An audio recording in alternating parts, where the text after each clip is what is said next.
اعوذ باللہ من الشیطان الرجیم، بسم اللہ الرحمن الرحیم۔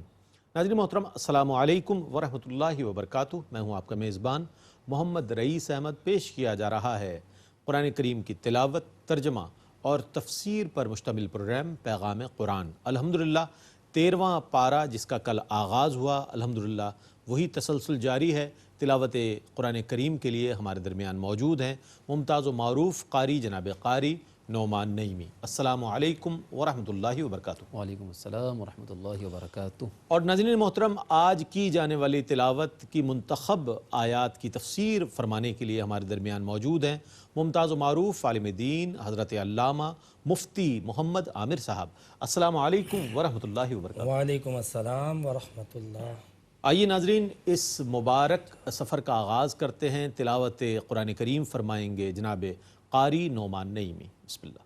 اعوذ باللہ من الشیطان الرجیم، بسم اللہ الرحمن الرحیم۔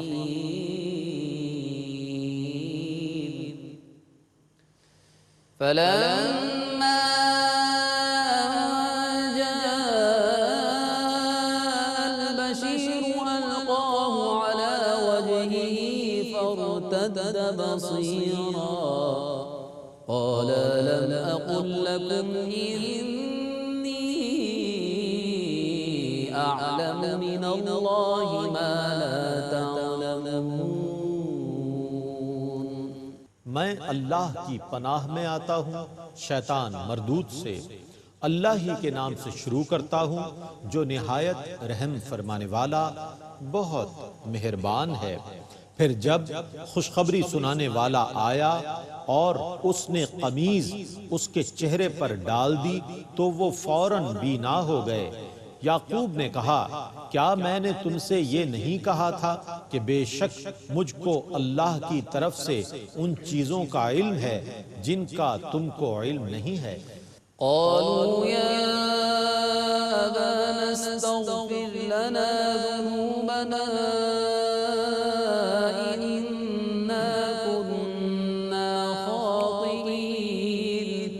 بیٹوں نے کہا، اے ہمارے باپ، ہمارے گناہوں کی بخشش طلب کیجئے، بے شک ہم گناہگار ہیں۔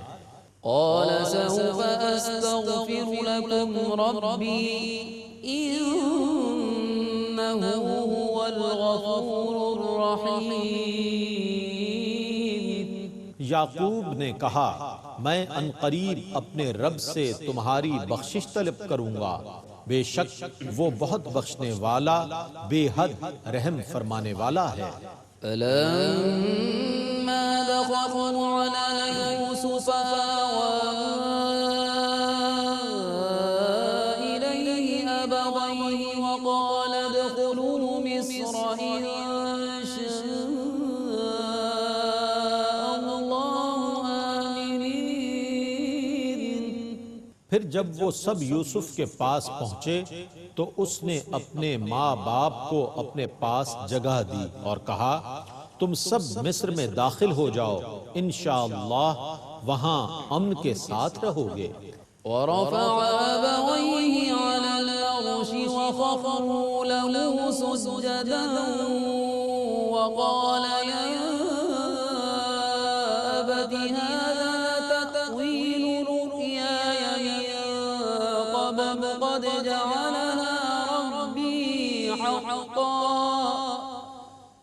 وقد أحسن بي إذ أخرجني من السجن وجاء بكم من البدو من بعد أن نزغ الشيطان بيني وبين إخوتي إن ربي لطيف لما يشاء إنه هو العليم الحكيم۔ اور اس نے اپنے ماں باپ کو بلند تخت پر بٹھایا اور وہ سب یوسف کے لیے سجدے میں گر گئے۔ اور یوسف نے کہا، اے میرے باپ، یہ میرے اس پہلے خواب کی تعبیر ہے بے شک میرے رب نے اس کو سچ کر دکھایا اور بے شک اس نے مجھ پر احسان فرمایا جب اس نے مجھ کو قید سے رہائی دی، اور شیطان نے میرے اور میرے بھائیوں کے درمیان جو عناد پیدا کر دیا تھا، اس کے بعد آپ سب کو گاؤں سے لے آیا۔ بے شک میرا رب جو چاہتا ہے وہ حسن تدبیر سے کرتا ہے، بے شک وہ بے حد علم والا بہت حکمت والا ہے۔ رب قد آتيتني من الملك وعلمتني من تأويل الأحاديث فاطر السماوات والأرض أنت ولي في الدنيا والآخرة توفني مسلما وألحقني بالصالحين۔ اے میرے رب، تو نے مجھے مصر کی حکومت عطا کی اور مجھے خوابوں کی تعبیر کا علم عطا کیا۔ اے آسمانوں اور زمینوں کو ابتداءً پیدا کرنے والے، تو ہی دنیا اور آخرت میں میرا کارساز ہے۔ مجھے دنیا سے مسلمان اٹھانا اور مجھے نیک بندوں کے ساتھ ملا دینا۔ ذلك من أنباء الغيب نوحيه إليك وما كنت لديهم إذ أجمعوا أمرهم وهم يمكرون۔ یہ غیب کی خبریں ہیں جس غیب کی ہم آپ کی طرف وحی فرماتے ہیں، اور جب برادران یوسف اپنی سازش پر متفق ہو رہے تھے اور اپنی سازش پر عمل کر رہے تھے تو اس وقت آپ ان کے پاس موجود نہ تھے۔ وما أكثر الناس ولو حرصت بمؤمنين۔ اور آپ خواہ کتنا ہی چاہیں اکثر لوگ ایمان لانے والے نہیں ہیں۔ وما تسألهم عليه من أجر إن هو إلا ذكر للعالمين۔ اور آپ ان سے اس تبلیغ دین پر کسی اجر کا سوال نہیں کرتے، یہ قرآن تو صرف تمام جہان والوں کے لیے نصیحت ہے۔ وَكَأَيِّن مِّنْ آيَةٍ فِي السَّمَاوَاتِ وَالْأَرْضِ يَمُرُّونَ عَلَيْهَا وَهُمْ عَنْهَا مُعْرِضُونَ۔ آسمانوں اور زمینوں میں کتنی ہی ایسی نشانیاں ہیں جن سے لوگ منہ پھیرتے ہوئے گزر جاتے ہیں۔ وَمَا يُؤْمِنُ أَكْثَرُهُم بِاللَّهِ إِلَّا وَهُم مُشْرِكُونَ۔ اور ان میں سے اکثر لوگ اللہ پر ایمان لانے کے باوجود بھی شرک ہی کرتے ہیں۔ أَفَأَمِنُوا أَن تَأْتِيَهُمْ غَاشِيَةٌ مِّنْ عَذَابِ اللَّهِ أَوْ تَأْتِيَهُمُ السَّاعَةُ بَغْتَةً وَهُمْ لَا يَشْعُرُونَ۔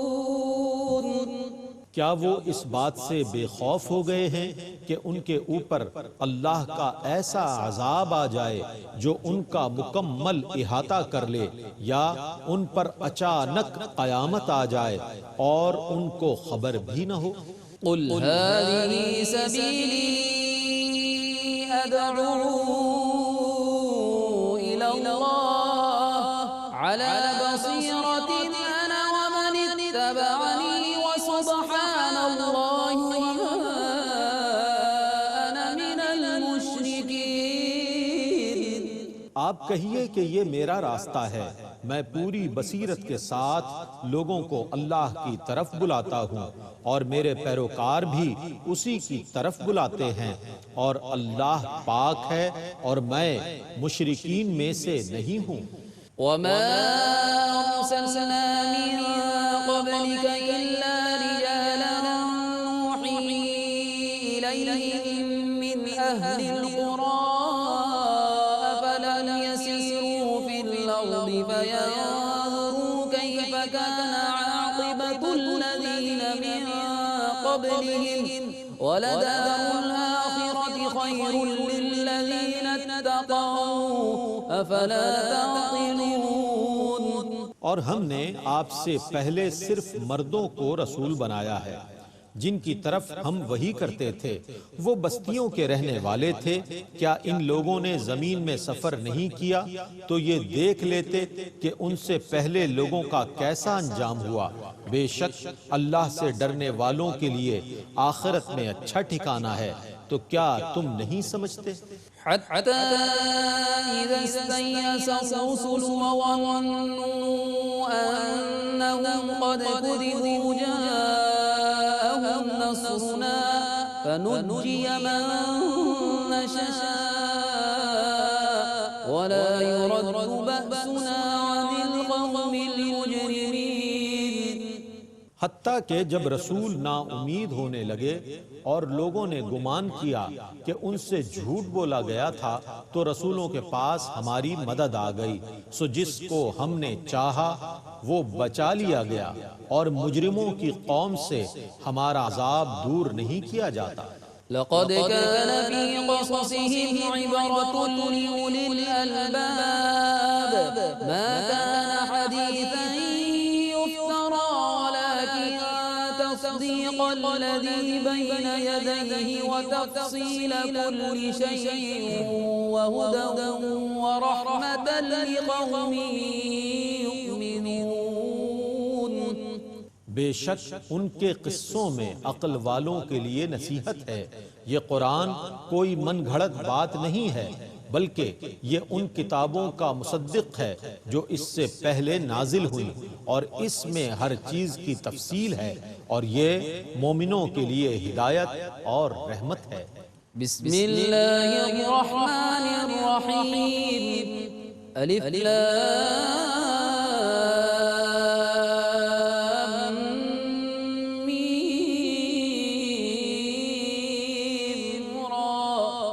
تلك آيات الكتاب والذي أنزل إليك من ربك الحق ولكن أكثر الناس لا يؤمنون۔ اللہ ہی کے نام سے شروع کرتا ہوں جو نہایت رحم فرمانے والا بہت مہربان ہے۔ الف لام میم را، یہ اس کتاب قرآن کی آیتیں ہیں، اور جو آپ کے رب کی طرف سے آپ پر نازل کیا گیا ہے وہ برحق ہے، لیکن اکثر لوگ ایمان نہیں لاتے۔ اللہ الذي رفع السماوات بغير عمد ترونها ثم استوى على العرش وسخر الشمس والقمر كل يجري لأجل مسمى يدبر الأمر يفصل الآيات لعلكم بلقاء ربكم توقنون۔ اللہ ہی ہے جس نے آسمان کو بغیر ستونوں کے بلند کیا جیسا کہ تم انہیں دیکھتے ہو، پھر اس نے عرش پر جلوہ فرمایا، اور اس نے سورج اور چاند کو اپنے نظام پر کاربند فرما دیا، ہر ایک اپنی مقرر مدت تک گردش کر رہا ہے۔ وہی دنیا کے معاملات کی تدبیر کرتا ہے، وہ آیتوں کی تفصیل فرماتا ہے تاکہ تم کو اپنے رب کے سامنے حاضر ہونے کا یقین ہو۔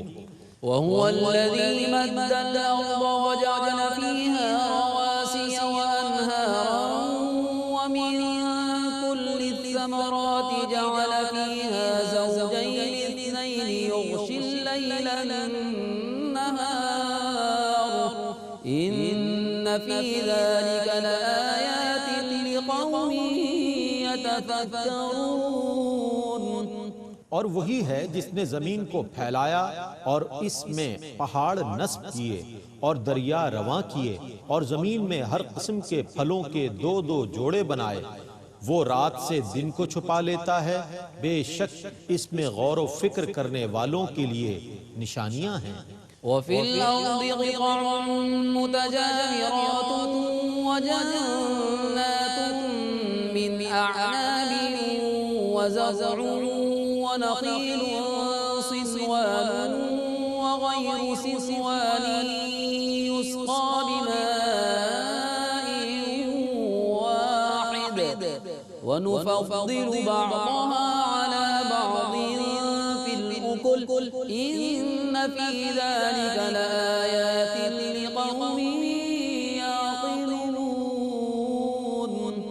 اور زمین میں ایک دوسرے کے قریب قطعات ہیں اور انگوروں کے باغ اور کھیت ہیں اور ایک ہی جڑ سے نکلے ہوئے کھجور کے درخت ہیں اور الگ الگ بھی ہیں، حالانکہ سب کو ایک ہی پانی سے سیراب کیا جاتا ہے، اور ہم بعض پھلوں کو لذت میں بعض دوسرے پھلوں پر ترجیح دیتے ہیں، بے شک ان میں عقل والوں کے لیے ضرور نشانیاں ہیں۔ وَإِن تَعْجَبْ فَعَجَبٌ قَوْلُهُمْ أَإِذَا كُنَّا تُرَابًا أَإِنَّا لَفِي خَلْقٍ جَدِيدٍ أُولَئِكَ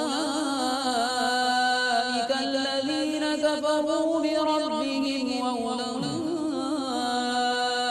الْأَغْلَالُ فِي أَعْنَاقِهِمْ وَأُولَئِكَ أَصْحَابُ النَّارِ هُمْ فِيهَا خَالِدُونَ۔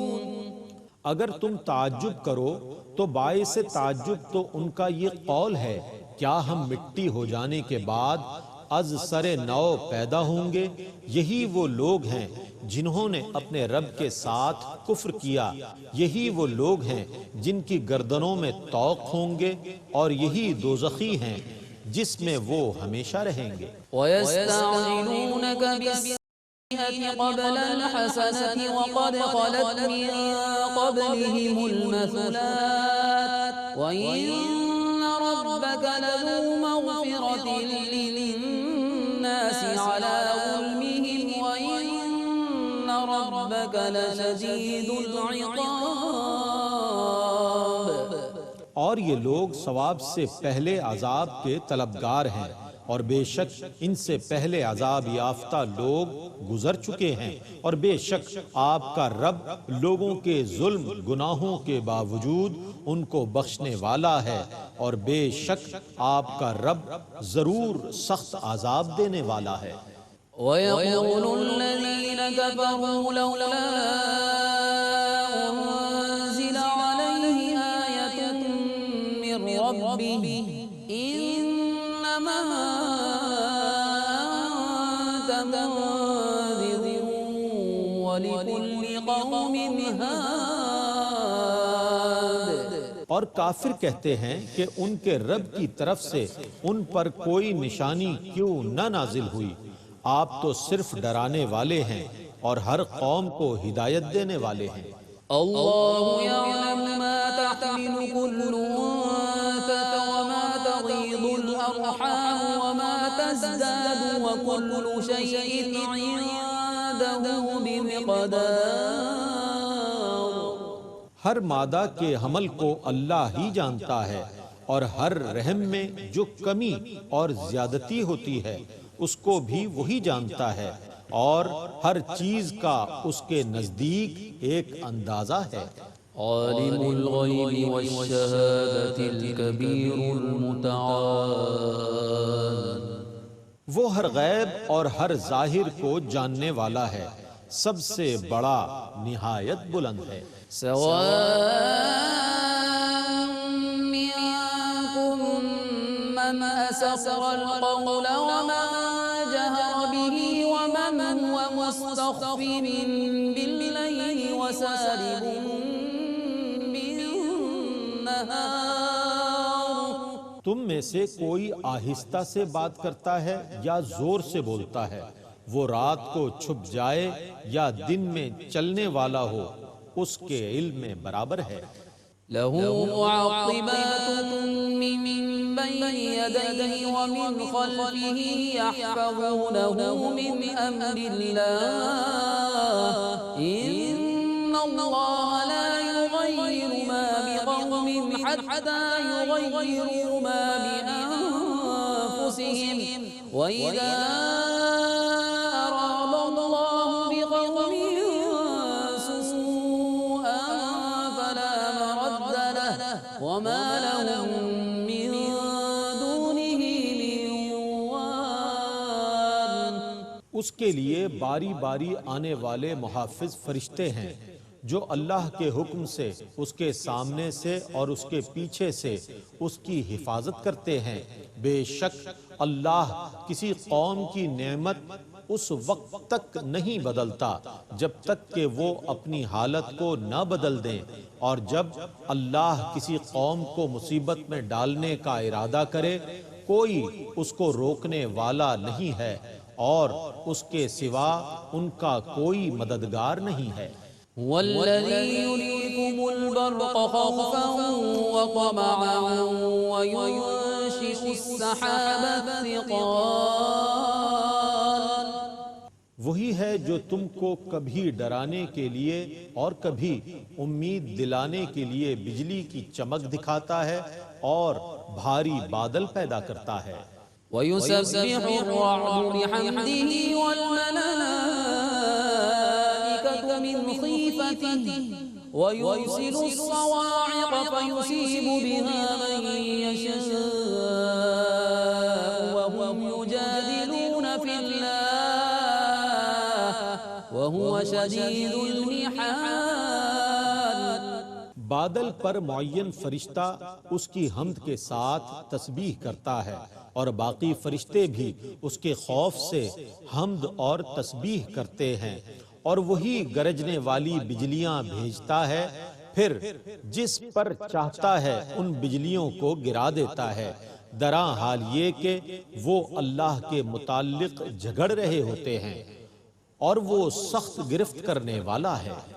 له دعوة الحق والذين يدعون من دونه لا يستجيبون لهم بشيء إلا كباسط كفيه إلى الماء ليبلغ فاه وما هو ببالغه وما دعاء الكافرين إلا في ضلال۔ بطور حقیقی حاجت روا کے اسی کو پکارنا حق ہے، اور جو لوگ کسی اور کو حقیقی حاجت روا سمجھ کر پکارتے ہیں وہ ان کی پکار کا کوئی جواب نہیں دے سکتے۔ ان کا پکارنا صرف اس شخص کی طرح ہے جو دور سے پانی کی طرف اپنے دونوں ہاتھ بڑھائے تاکہ پانی اس کے منہ تک پہنچ جائے، حالانکہ وہ پانی اس تک پہنچنے والا نہیں ہے، اور کافروں کی پکار صرف گمراہی میں ہے۔ وَلِلَّهِ يَسْجُدُ مَن فِي السَّمَاوَاتِ وَالْأَرْضِ طَوْعًا وَكَرْهًا وَظِلَالُهُم بِالْغُدُوِّ وَالْآصَالِ، اور جو بھی آسمانوں اور زمینوں میں ہیں وہ سب خوشی اور ناخوشی سے اللہ ہی کے لیے سجدہ کر رہے ہیں، اور ان کے سائے بھی صبح اور شام کو۔ قل من رب السماوات والأرض قل الله قل أفاتخذتم من دونه أولياء لا يملكون لأنفسهم نفعا ولا ضرا قل هل يستوي الأعمى والبصير أم هل تستوي الظلمات أم جعلوا لله شركاء خلقوا كخلقه فتشابه الخلق عليهم قل الله خالق كل شيء وهو الواحد القهار۔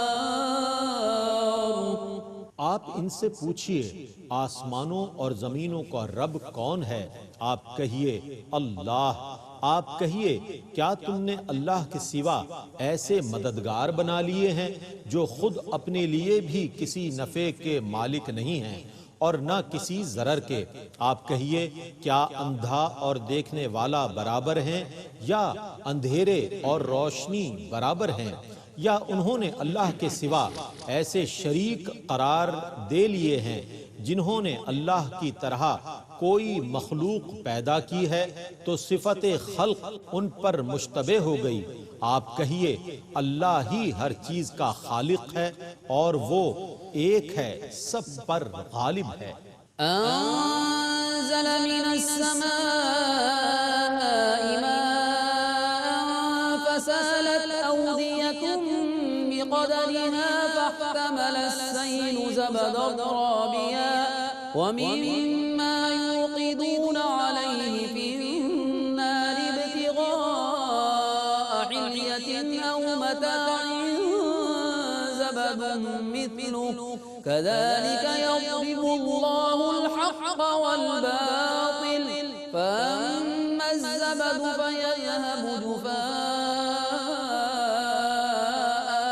وأما ما ينفع الناس فيمكث في الأرض كذلك يضرب الله الأمثال. اسی نے آسمان سے پانی نازل کیا جس سے اپنی وسعت کے مطابق ندی نالے جاری ہو گئے، پھر پانی کے زور نے بلبلے والے جھاگ بنا دیے، اور جس دھات کو زیور یا کسی اور چیز کی شکل میں ڈھالنے کے لیے آگ میں پگھلاتے ہیں اس میں بھی ایسے ہی جھاگ بنتے ہیں۔ اللہ اسی طرح حق اور باطل کی مثال بیان فرماتا ہے، پس رہا جھاگ تو وہ بے فائدہ ہونے کی وجہ سے زائل ہو جاتا ہے، اور رہی وہ چیز جو لوگوں کو فائدہ پہنچاتی ہے تو وہ زمین میں باقی رہتی ہے۔ اسی طرح اللہ مثالیں بیان فرماتا ہے۔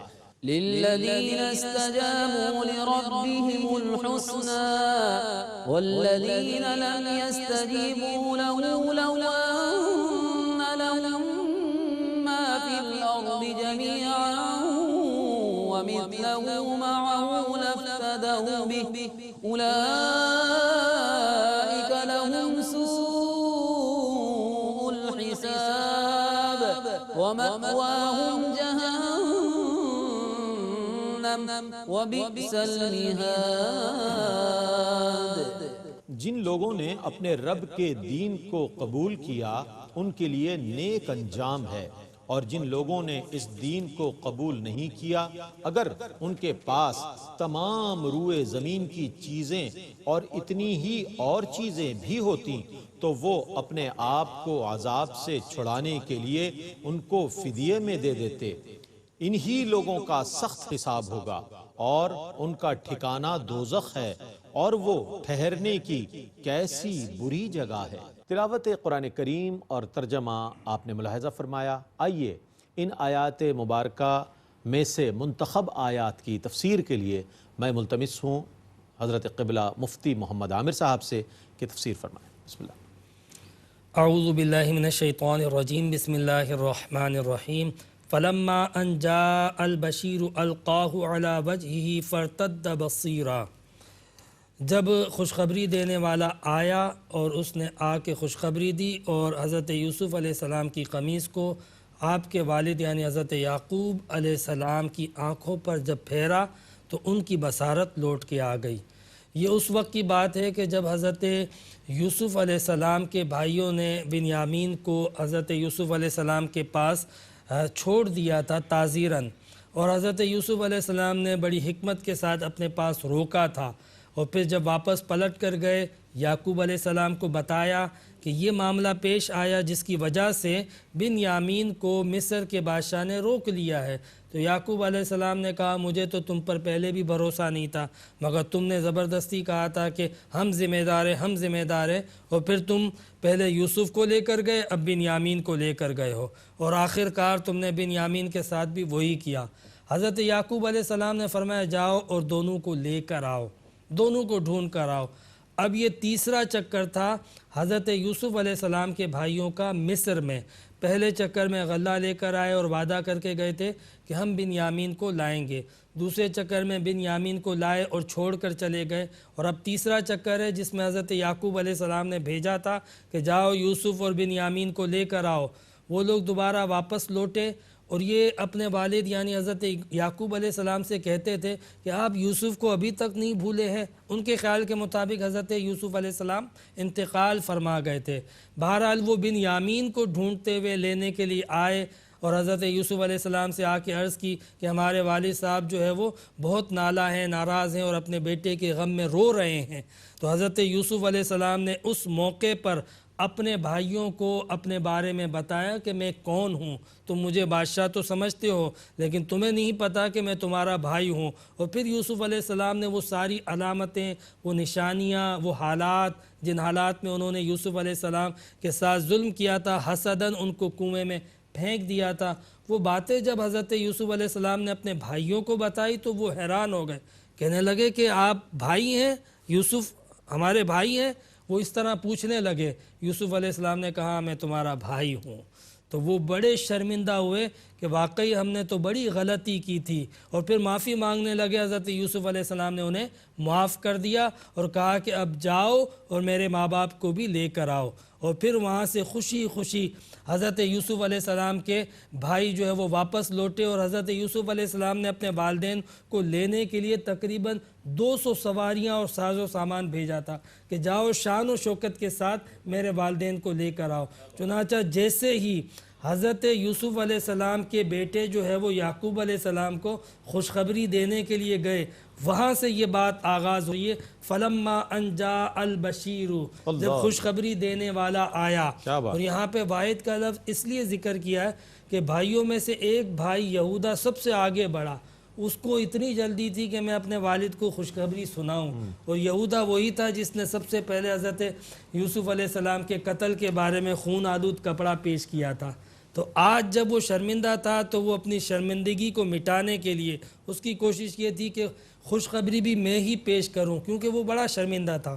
چنانچہ حضرت یوسف علیہ السلام کا وہ بھائی یہودا سب سے آگے بڑھا، اور اس نے اپنے والد حضرت یعقوب علیہ السلام کو خوشخبری بھی دی، اور وہ قمیض جو حضرت یوسف علیہ السلام نے دی تھی کہ تم میرے والد کو لے کر آؤ، اور یہ قمیض جب میرے والد کی آنکھوں پر پھیرو گے تو ان کی بینائی واپس لوٹ آئے گی، اسی کا ذکر ہے کہ القاہ علی وجہہ فرتد بصیرا، انہوں نے آنکھوں پر جب اس کپڑے کو پھیرا قمیض کو تو حضرت یعقوب علیہ السلام کی بینائی لوٹ آئی، اور حضرت یعقوب علیہ السلام کہنے لگے قال الم اقل لکم انی اعلم من اللہ ما لا تعلمون، میں تم سے نہیں کہتا تھا میں وہ جانتا ہوں جو تم نہیں جانتے ہو۔ حضرت یوسف علیہ السلام کے والد یعقوب علیہ السلام اس بات کو تسلیم کرتے ہی نہیں تھے کہ یوسف جو ہے وہ مارے گئے ہیں، وہ کبھی اس بات کو تسلیم نہیں کرتے تھے، اور اکثر ذکر کرتے تھے اور اکثر اپنے بیٹے کو یاد کر کے روتے تھے۔ کئی بار ایسا ہوا کہ آپ کے بیٹے یعنی باقی بیٹے جو ہے وہ کہتے تھے ابا جان آپ اب تک یوسف کو یاد کرتے ہیں، اور بعض اوقات ایسا ہوتا تھا حضرت یوسف علیہ السلام فرماتے تھے، یہ بڑا معروف جملہ ہے، آپ فرماتے تھے حضرت یعقوب علیہ السلام انی لاجد ریح یوسف، کہ مجھے یوسف کی خوشبو آ رہی ہے، یعنی اکثر یہ کہتے تھے۔ اور بالخصوص جب حضرت یوسف علیہ السلام نے اپنے بھائیوں کو والدین کو لینے کے لیے بھیجا اور وہ جب قریب پہنچنے لگے تب حضرت یعقوب علیہ السلام اپنے پوتوں سے کہہ رہے تھے مجھے خوشبو آ رہی ہے یوسف کی، یعنی یہ آپ دیکھیے ایک تو حضرت یعقوب علیہ السلام پیغمبر تھے، تو پیغمبر کا ظاہر سی بات ہے اللہ تعالیٰ سے کنیکشن ہوتا ہے، ان کا جو ایک سوچ اور ایک فکر اور ایک جو فراست ہوتی ہے بڑی کامل اور مومنانہ ہوتی ہے۔ دوسرا پھر حضرت یعقوب علیہ السلام والد تھے حضرت یوسف علیہ السلام کے، تو والدین کے دل میں جو اولاد کے لیے احساسات اور جذبات ہوتے ہیں بڑے حقیقت پر مبنی ہوتے ہیں، یعنی وہ جس طریقے سے یاد کرتے تھے اپنے بیٹے کو، انہیں اس بات کا بھرپور احساس تھا کہ میرا بیٹا زندہ ہے، میرا بیٹا زندہ ہے۔ تو یہی بات یہاں پہ قال علم اقل لکم انی اعلم من اللہ ما لا تعلمون ان الفاظوں کے ساتھ کہا، تو کہ ان بیٹوں نے اپنے والد سے کہا قالوا یا ابانا استغفر لنا ذنوبنا انا كنا خاطئین، پھر وہ شرمندہ ہوئے اپنے والد صاحب کے سامنے اور کہنے لگے کہ ابا حضور ہمارے لیے اپنے رب سے معافی طلب کیجئے، ہم معافی کے خواستگار ہیں۔ اور پھر حضرت یعقوب علیہ السلام نے فرمایا قال سوف استغفر لکم ربی، میں تمہارے لیے اپنے رب سے معافی مانگوں گا، انہ هو الغفور الرحیم، وہ بے شک معاف کرنے والا ہے۔ پھر حضرت یعقوب علیہ السلام کے بیٹے حضرت یعقوب علیہ السلام کو اور ان کی اہلیہ کو لے کر مصر کی طرف روانہ ہوئے۔ جیسے ہی مصر کی طرف پہنچے تو شان و شوکت کے ساتھ ان کا قافلہ مصر میں پہنچا۔ حضرت یوسف علیہ السلام نے اور کئی لوگوں نے ان کا استقبال کیا، اور پھر یوسف علیہ السلام نے ان کو ورفع ابویہ علی العرش، اپنے تخت پر اپنے ساتھ بٹھایا، اپنے والدین کو سبحان اللہ، عزت کے ساتھ۔ کیا بات! مفسرین نے لکھا کہ جب یوسف علیہ السلام اور یعقوب علیہ السلام کی جب ملاقات ہوئی تھی تو یعقوب علیہ السلام گلے مل کے کافی روتے رہے، یعنی اتنے عرصے کے بعد وہ جو نگاہوں کی پیاس تھی، وہ جو دیدار کا اشتیاق تھا، جب وہ پورا ہوا تو اس سے جو سکون ملا، جو اطمینان ملا، کافی دیر تک روتے رہے۔ اس کے بعد جب حضرت یوسف علیہ السلام نے تخت پر بلند مقام پر اپنے ساتھ بٹھایا، پھر اس کے بعد یہ ہوا کہ حضرت یوسف علیہ السلام کے بھائی اور والدین سجدے میں چلے گئے یوسف علیہ السلام کے سامنے۔ یہ قرآن پاک میں یہ لفظ موجود ہے وَخَرُّوا لَهُ سُجَّدًا، کہ وہ سب کے سب جو ہے وہ اس کے لیے سجدے میں گرے۔ تو یہاں پر اللہ رب العزت نے فرمایا وَقَالَ يَا أَبَتِ هَذَا تَأْوِيلُ رُؤْيَايَ مِن قَبْلُ، یہ ہے وہ تعویل یعنی تعبیر اے ابا حضور جو میں نے آپ سے بچپن میں خواب سنایا تھا۔ حضرت یوسف علیہ السلام نے خواب سنایا تھا بچپن میں اپنے والد صاحب کو، اور والد صاحب نے کہا تھا یہ خواب کسی کو مت سنانا، اپنے بھائیوں کو سناؤ گے وہ حسد کریں گے۔ لیکن پیغمبر کا خواب سچا ہوتا ہے، جو کچھ دیکھا ہوتا ہے وہ حق ہوتا ہے، اور ویسا ہی جو ہے وہ وارد بھی ہوتا ہے، لازمی طور پہ ویسا ہی باقاعدہ حقیقی زندگی میں پیش آتا ہے۔ انہوں نے بچپن میں دیکھا تھا، آج اس کی تعبیر پوری ہو رہی تھی۔ تو حضرت یوسف علیہ السلام نے شکرانے کے طور پہ اللہ رب العزت کی بارگاہ میں عرض کی وَقَدْ أَحْسَنَ بِي إِذْ أَخْرَجَنِي مِنَ السِّجْنِ، میرے رب کا مجھ پہ بڑا کرم ہوا جب اس نے مجھے قید خانے سے نجات دی اور مجھے ایک منصب عطا کیا۔ وَجَاءَ بِكُم مِّنَ الْبَدْوِ، اور میں اپنے والدین اور اپنے اہل و عیال کو ایک گاؤں سے ایک شہر میں لے کر آ گیا، یعنی کہاں سے؟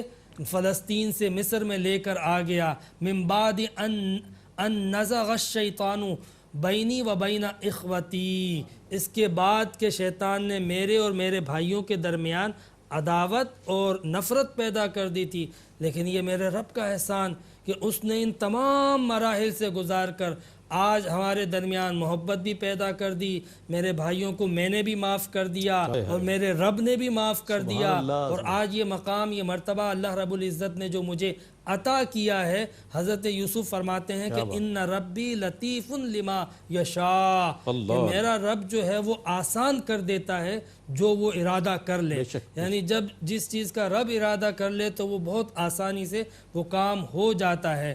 تو حضرت یوسف علیہ السلام نے اللہ رب العزت کی بارگاہ میں شکر ادا کیا، اور اللہ رب العزت کی بارگاہ میں جو ہے وہ بطور شکرانے کے ان تمام احسانات کا ذکر کیا۔ یہ ہے پیغمبرانہ صفت کہ جب اللہ رب العزت کمال عطا کرتا ہے، جب اللہ تبارک و تعالیٰ کوئی منصب اور عزت عطا کرتا ہے تو تکبر کرنے کے بجائے بندہ اللہ رب العزت کا شکر ادا کرتا ہے۔